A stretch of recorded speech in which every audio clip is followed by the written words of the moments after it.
Hey students, this is your Professor Omelianchuk, and today we're going to be talking about immunization problems in our Phil 3260 Science and Values course. And this is going to be a kind of a guiding question here, our warm-up question. This is a quote, right? This comes from a website. We can just kind of take a look at it here. This appears to be a legitimate looking website, the Association of American Physicians and Surgeons.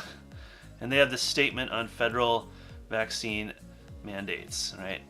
And you can read that on your own time if you'd like, and maybe investigate this association on your own time and see what you think. But here's what they have to say, all right? Liberty rights are unalienable, okay? They can't be given up, right? So you can't voluntarily give up a liberty right, right? Through an act of liberty. That's what that's saying. And it says patients and parents have the right to refuse vaccination. And although potentially contagious persons can be restricted in their movements, so somebody who has the Ebola virus, this can be done as needed to protect others against a clear and present danger. But otherwise, unvaccinated persons with no exposure to a disease and no evidence of a disease are not a clear and present danger. So that's what they have to say about that, we'll be thinking about that. Okay, think about that from a bioethical perspective, and from some of you have a scientific background in some of this stuff, and how would you respond to somebody like that, right? And this kind of website. All right, so immunization problems are very bioethically relevant. We saw from the last lecture, we talked about bioethics, that we had these 4 principles, and the 2 that really come into conflict, right, are the principles that are kind of related. You have the beneficence, right, promoting the good, and then non-malefisance, that's just how I'm going to pronounce it. That is something that is about avoiding harm, and that stands in deep tension with this principle of autonomy, right? So here's the deal, okay? Remember, the bioethical reasoning framework is one that doesn't offer any kind of absolute guidance. None of these principles are absolute. They just kind of come into conflict with each other sometimes, and you have to weigh which one is more important, right?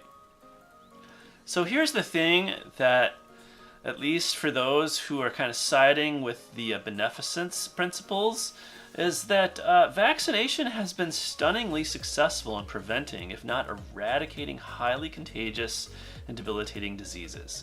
Right? So you think of smallpox, right? And early in our country, this took lots of people's lives. I don't have numbers in front of me, so I'm not going to say. In fact, I should have had that in front of me, but I don't. That would have been more impressive, I know. Okay? But lots of people died from smallpox. And people learned that if you could, take a piece of an infected person and touch somebody who wasn't non-infected, and you could get like a small dosage of the diseased material into the bloodstream, the immune system would be trained to fight it off, and people, the survival rates went way up. Now, it was still kind of bad. Right? It wouldn't be acceptable by modern standards, but that's how vaccination got going. And of course, polio is one of the most famous success stories of vaccination. It was a terrible disease, very debilitating, not as deadly as measles, as it turns out. That's actually kind of an interesting fact. But of course, FDR was paralyzed from polio, and he put a lot of federal money into researching a vaccine, and we found one. And we helped a lot of people, right? All but eradicated. I think it's around some places in the world. And then we have measles, which in the year 2000 was eradicated. But of course, we all know that measles is back. And measles is actually a pretty deadly disease. It's actually pretty harmful. So anyway, vaccination has been very, very successful in combating and preventing these diseases. Okay, so lots of beneficence going on. But what about rights of autonomy? Okay, this really kind of matters, especially here in America. You think about autonomy, and especially with how it relates to your bodily integrity. Okay, these are sacrosanct in the Western medical ethical tradition. They ground abortion rights. So look, maybe you don't think that this is true, but it's true in the law. So that's kind of what we're going to go with. And that's fine. I understand disagreement about that. But these are the rights that are appealed to in order to ground them. Okay? They ground the right to refuse treatment. So look, if you're really sick and you're dying and the doctors want to hook you up to all kinds of life support machines, look, the principle of autonomy just outweighs whatever kind of benefit they want to give to you, right? You have this kind of right to self-determination to say, no, get your hands off me, get your tubes out of me, it's time for me to die, right? That's a right that is generally acknowledged throughout the Western world. And in California, right, if you go against a patient's wishes, right, you can be sued for assault and battery, right? So it's a very powerful right. And then, of course, there's the right to express your voluntary informed consent before any treatment is administered. And that's pretty important, right? That is like a mainstay of bioethical principles and of autonomy. Okay, you just can't have people injecting things into your body without your consent, right? Okay. However, here's the deal. Okay, in the U.S., at least, the Supreme Court has recognized the constitutionality of compulsory vaccination. Right? So in this old case from 1995, you can look it up. The arguments are all there on this very interesting website. You probably should get to know it if you're interested in Supreme Court stuff. I think probably some of you want to be lawyers someday. Is Oyez. And I think you can find all the cool stuff in here. I think there's PDFs and all that good stuff here. Yeah. Anyway, I don't know why I'm getting into this sidetrack, but there you go. All right. Good little website, and the court held that compulsory vaccination laws are constitutional when they are necessary for the public health or the public safety. So you can think of like imagine a scenario where there's a terrible outbreak. Maybe the Ebola virus somehow gets weaponized, or anthrax. Okay, that's something that was a worry after the September 11th, 2001 terrorist attacks, is that there might be an anthrax attack, and to have a vaccination that can help immunize people against the deadliness of those diseases. Boy, you just have to go do it. I'm sorry. This Supreme Court decision allows for the state to have that power, right? And what's interesting about that decision is that really it kind of embodies a very famous principle that comes from John Stuart Mill. And Mill was very much a libertarian, right? He wrote a great book called On Liberty, right? And a lot of classical liberalism that is distilled, right, into kind of constitutional governments around the world really is, an expression of his ideas. Right, and especially this principle here. He says that the only purpose for which power can be rightfully exercised over any member of a civilized community against his or her will, right? We want to include women. Women have wills, right? Back in the old days, I guess they didn't think so, right? Is to prevent harms to others, all right? To prevent harm to others. And that kind of makes sense, right? I mean, yeah, you have the right to bodily integrity, and you have the right to kind of do with with your body what you see fit until your body comes into contact with mine, okay, and in my space, and so we might then think, okay, you kind of have to back off, right? So this is a very important principle, right? And this is what justifies the state in compelling vaccination if the public health or public safety is at stake, right? We want to prevent people from being harmed, okay? All right. Okay, so tensions between public health and individual rights. All right, let's talk about this a little bit. This tension actually has never really been resolved. And part of the reason why has to kind of do with what vaccines are designed to do just in and of themselves. So if you think about it, right, they are meant to individually benefit the patient. Yes, okay? not having to suffer through the chicken pox is not a bad thing, right? That's a benefit. That's something that I had to do as a kid. We didn't have the chicken pox vaccine in my day. And so having a vaccine that will keep my children free from that appears to be a pretty good thing, right? The other thing, too, is it protects public health. Right, so my grandparents, or not my grandparents, yeah, no, they got the measles when they were kids, right? That was just part of life. Nowadays, you don't have to deal with that, okay? And so there are people, right, who can't be vaccinated for various reasons. They have medical conditions where their immune systems are compromised. And so it's really good for those of us who can be vaccinated to protect them, right, from getting sick. Because if enough people around them can't get sick from the disease, can't pass on the contagious disease, well, then they can't get sick either, right? So that really is a good thing. It protects public health, right? It individually makes us better off, right? And so and then of course, right, it's always cheaper to prevent disease rather to have to cure it, okay? Think of time and money here just from that kind of cold-hearted economic perspective, right? You want to have this stuff be prevented. However, this twofold design does complicate informed consent procedures, okay? And the reason why is because what's good for the community is going to carry some, albeit minute, risk to the individual. And since infectious disease creates risk for others, we're actually in this weird situation where the state is permitted to compel immunization, but then desires the relevant shots to be given with informed consent, right? Which is kind of a weird thing. It's like, okay, you have to do this, right? We're going to put pressure on the public schools, the daycares, all this kind of stuff. You got to get immunized. But, by the way, here, we're going to give you this informed consent document, and you got to sign it. And it's just like, okay. Usually these things don't even get read. Okay, that's a fact.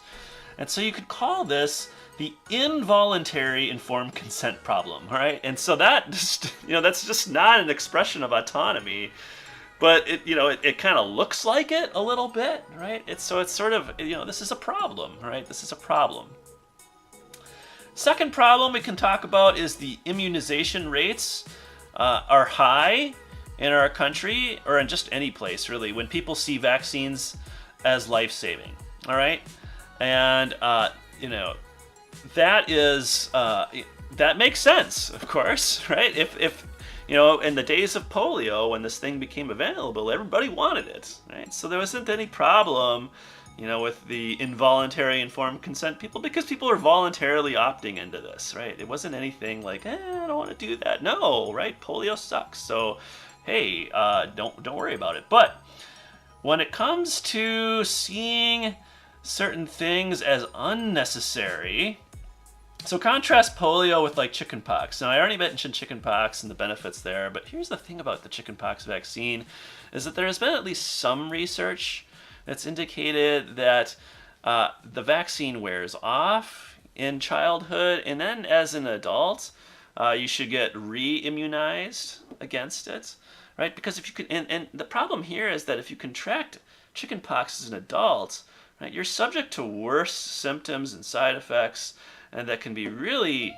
really, actually, sometimes even deadly. Whereas in childhood, it's awful and you're itchy for a week, but then you're immunized for life, right? You don't have to get you don't have to get a booster shot or anything like that unless you have some kind of weird medical condition. And so, that's like something like, well, why do I gotta get that for my kid? Hepatitis B is another one, because hepatitis B is a kind of sexually transmitted disease, right? You get that from fluid exchanges, needle sharing, it's kind of like HIV. You get it in the same sort of ways, right? You can get it passed on to you from your mom, of course, if she gives birth to you. So this is why it's thought to be important to give to everybody. And look, public health officials just think, well, teens are going to be sexually active someday, and they might come across a hepatitis be an infected person, so it's just better to be immunized. Okay, but you can kind of see how parents are like, yeah, but why do you got to give that to a baby, right? Maybe give that to somebody when they get a little bit older. Okay, at any rate, the idea here is one of perception, and it just seems unnecessary. Okay, seasonal flu shots have this problem. All right, it's just hard to get people to take flu shots. Because they're just perceived to be unnecessary. All right, so that's the perception problem. And look, you can have different arguments about these things and whose perception is correct and whatnot like that. But that's a problem. Okay, that is occurring. And that does matter for autonomy because look, if you don't have the correct perception, you can't make an informed choice. All right. Okay, so the third thing, which is kind of complicated here, let's get. You see here is all right. There we go. While the state has the right to compel vaccination, it doesn't do a lot to supply vaccines besides funding for giving funding for profit drug companies to manufacture them.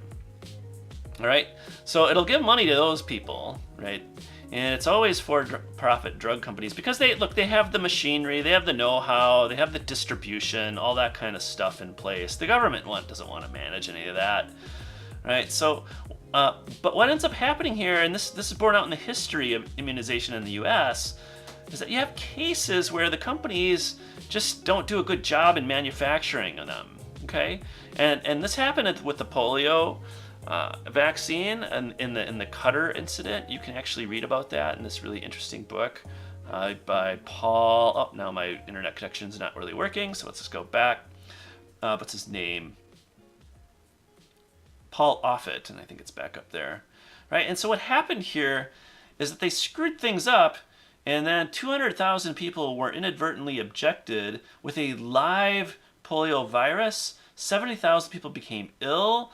200 were permanently paralyzed and 10 died. I mean, that is just a total fiasco.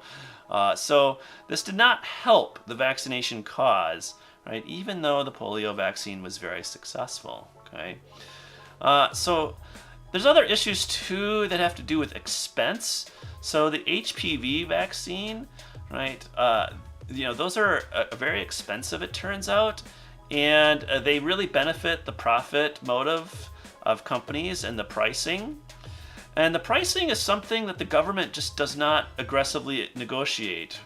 Or if it could do a better job in that, right?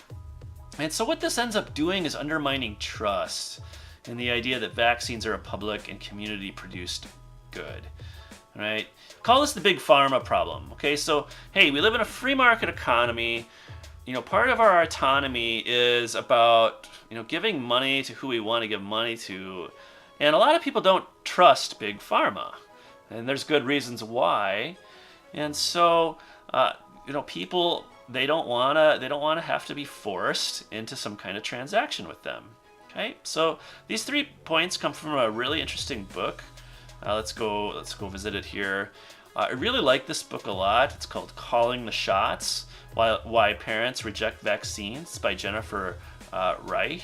And you can check that out from the library. It's really interesting, especially for some of you psychology majors. She gets into kind of the way parents think, about how their kids are special and all this kind of stuff. And it's fascinating, right? It's a sociological study, so you might check it out if you're interested in this, right? All right, so the question I kind of want you to reflect on here is, which of these problems do you think is the biggest one facing immunization policy today and why? Right? Explain your answer, okay? And then let's go over some terminology and reasons for vaccine non-compliance. All right, so you should have got this from the Hicks reading, or is it Hick? Yeah, I think it's Hick. And so vaccine denial, all right, this just means denial of mainstream scientific belief about the safety and effectiveness of vaccines.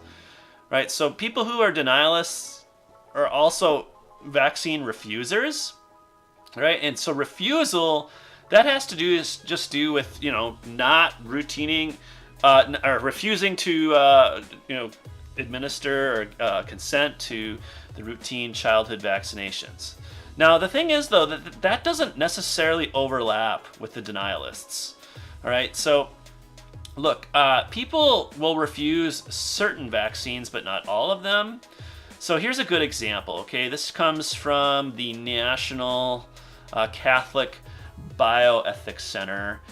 And they have interesting kind of frequently asked questions section here about the use of vaccines. And there's worries about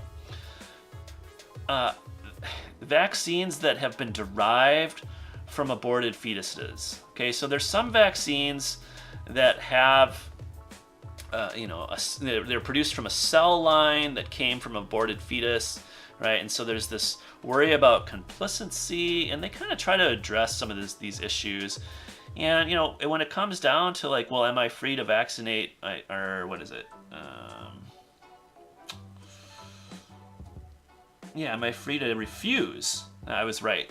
They say, well, you can follow your conscience, right? But there's a responsibility to inform one conscience, and they kind of give an answer here. You can check it out, right? So that's a good example of people refusing, all right, the battery of vaccines, okay? Because one or two of them in there that's recommended is not being administered. It's not being chosen, and that makes you non-compliant, by the way, right? So, just getting the MMR vaccine doesn't make you compliant, okay? Even though that's the one everybody likes to talk about. No, it's the whole battery of vaccines that you got to get. I think there's like a dozen of them or so before you're 2, okay? So it's, maybe even more. And so, if you refuse one of those, well, then you're not compliant because you're not compliant with what the government is recommending, the CDC, okay? All right, so that's the refusal people. They can be for all different kinds of reasons. They can be cultural, they can be religious, that kind of stuff, those moral style objections, okay? Then you have your hesitant people, right? Now, these are the people that just have some doubts about vaccine safety and effectiveness. Now, sometimes the hesitant people are compliant, right? They'll get the full battery of tests, shots. But then sometimes not. And one of the big reasons why is this spacing worry. And what that is a worry over just how many vaccines are administered at once. Right? So you might take your kid to a wellness visit, and they inject like 4 of them. Okay? Now each vaccine individually has its own kind of set of risks. Okay, and they're mild and whatever, but you kind of add them up, or you might think that there's an overload of the immune system. Okay, there's all kinds of issues here and questions that they have that make parents worry. Okay, and so that's something that is described as vaccine hesitancy. Right? These are people that can get their kids fully vaccinated, but they don't necessarily follow the spacing thing.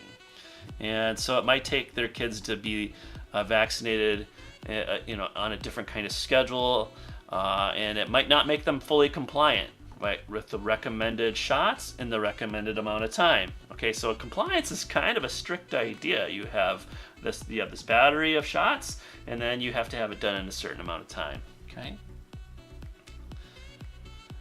Now, here's the thing about denialists. I'm not going to talk a lot about them. They're they're interesting for some reasons, and then not interesting for others. And here's one reason why I don't think they're interesting is because they're usually subject to motivated reasoning. Okay, so they just cannot be persuaded out of their beliefs by any kind of rational process. You can't use fact sheets or scientific studies to contradict their beliefs, right? The beliefs that vaccines are not safe, that they're not effective, are just insulated, okay, from any kind of critical scrutiny. And so that's just the way it goes, right? It's hard to kind of have a rational discussion with somebody like that. Now, people like this, of course, don't see themselves that way, and so it can be a big source of conflict. Sociologically, you have to kind of understand that their denial is usually sourced in commitments to alternative medicine. So a denial of kind of the evidence-based traditional medicine, where you have a deep understanding of molecular biology in your drugs that are tested through randomized control trials. Alternative medicine just doesn't work that way. Okay. There's also usually a deep commitment to natural and holistic lifestyles. It's hard to understand exactly what this means. Usually it has to do with kind of a distrust in medical technology, right? And so older homeopathic ways, you usually find a correlation between people who are skeptical of genetically modified foods, right? The kind of natural, organic living, that just is a very powerful influence over skepticism about vaccine, okay? And of course, there's deep distrust in the government and big pharma. There's reasons for this, of course, that are, that should be obvious to anybody who thinks about big pharma and government very seriously. And then they have had some friends in high places. Okay, so Daniel Burton, right? He is a congressman from Indiana. And in America, he really headed up the investigation at the congressional level about thimerosal, which is the mercury compound that was used in some vaccines. It was a kind of preservative, and so he invited all sorts of people in front of his desk.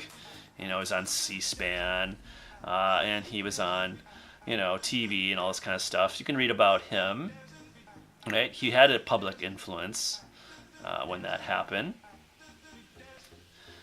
Then there's Robert Fitzgerald Kennedy Jr., and he believes that there's an association or a link between vaccines and autism. He wrote a very scandalizing article in Rolling Stone called Deadly Immunity, and he kind of talked about an effort or a conspiracy to conceal the connection between thimerosal and the epidemic of neurodevelopment disorders like autism. Right, so a popular person, obviously a kind of celebrity. What's interesting about him is that he's been kind of a champion for environmental issues, right? So, people do trust him on that kind of stuff, and so he was seen as being trustworthy on vaccines as well, okay, which also damaged the case for the MMR vaccine in America. Right, and then the last person, of course, we can't go through a unit on this without mentioning Andrew Wakefield. He was the author, or one of the authors, of a study that was published in the Lancet that linked the MMR vaccine to autism, which, of course, was subsequently debunked. And several of his co-authors issued personal retractions, and then, of course, in 2010, the Lancet itself retracted the article. He was stripped of his medical license, but he moved to Austin, Texas, and is still has a deep popularity among vaccine refusing and denialist and even hesitant parents. So, important figure to understand. Okay.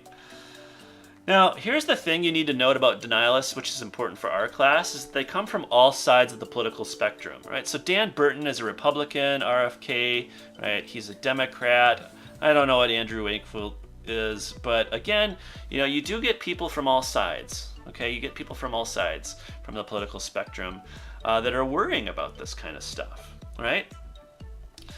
All right, let's talk about hesitators. Okay, these are the most interesting people that we want to talk about in our class, and I kind of want to focus on them a bit in this the rest of this lecture here, is that hesitators are not necessarily anti-science. Okay, they're not.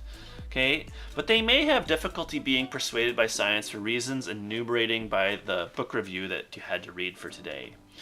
So public health officials work with what we might call a statistical conception of risk.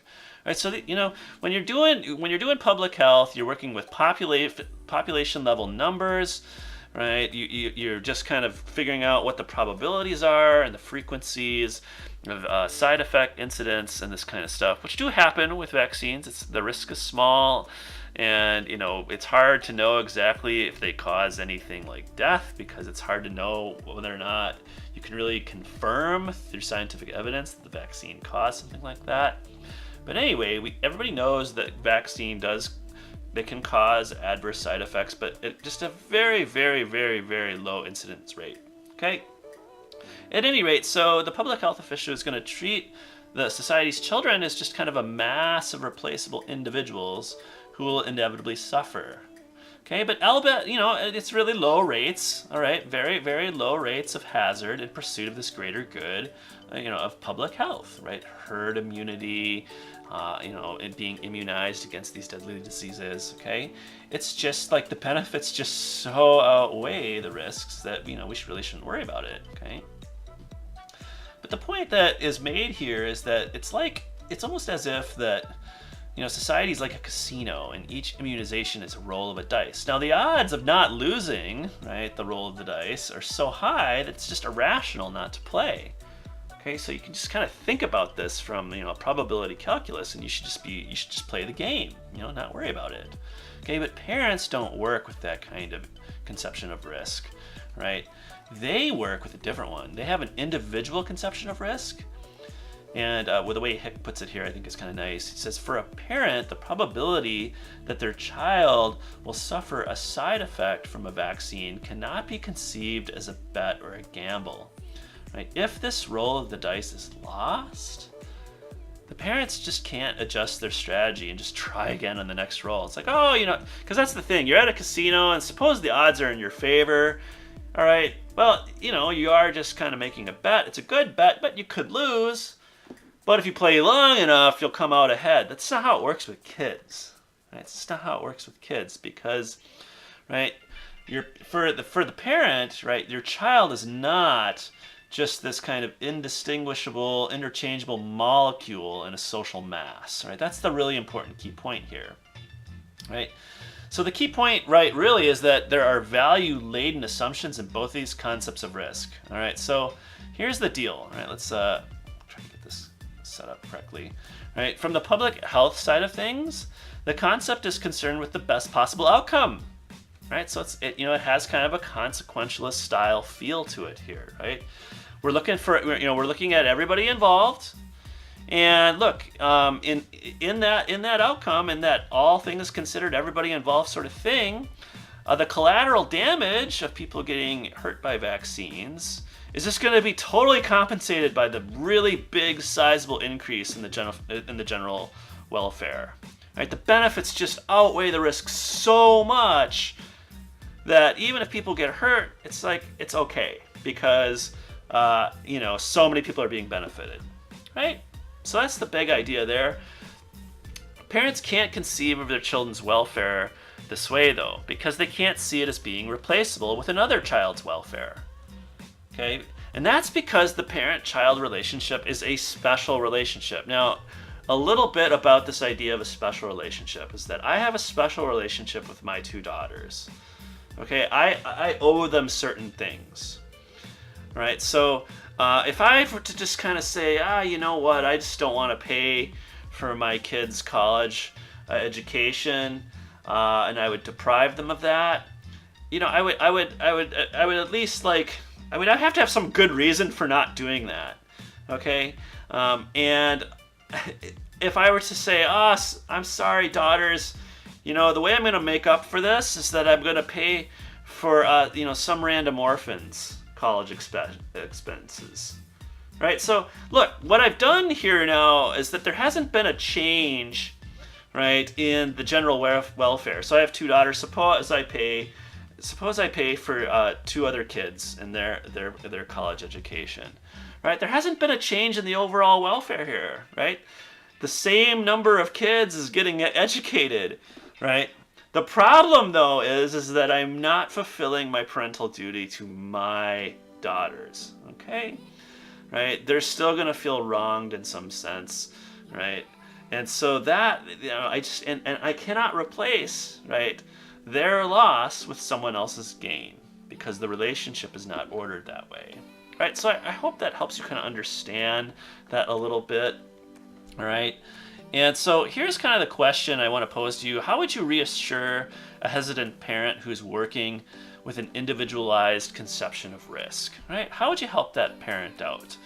All right, because this is what's going to happen to some of you, right? If you're going to work in a public health kind of setting, if you intend to do this sort of thing with pediatrics, I'm not sure what your plans are for education, right? But try to answer this question, all right? And look, also too, you might think that. Look, maybe you might disagree with this. You might not think this is fair assessment of the way public health officials are working with risk, right? So you could talk about that if you'd like as well. Of course, if you have questions, just give me a shout out. I did make a little link here on our discussion page for lecture Q&A. All right, so you can go into that and ask a question. And look, if you also feel like you want to keep things private, just email me too, and will answer your question. Okay, so that is the lecture. I hope that you got something out of this, and I will talk to you later.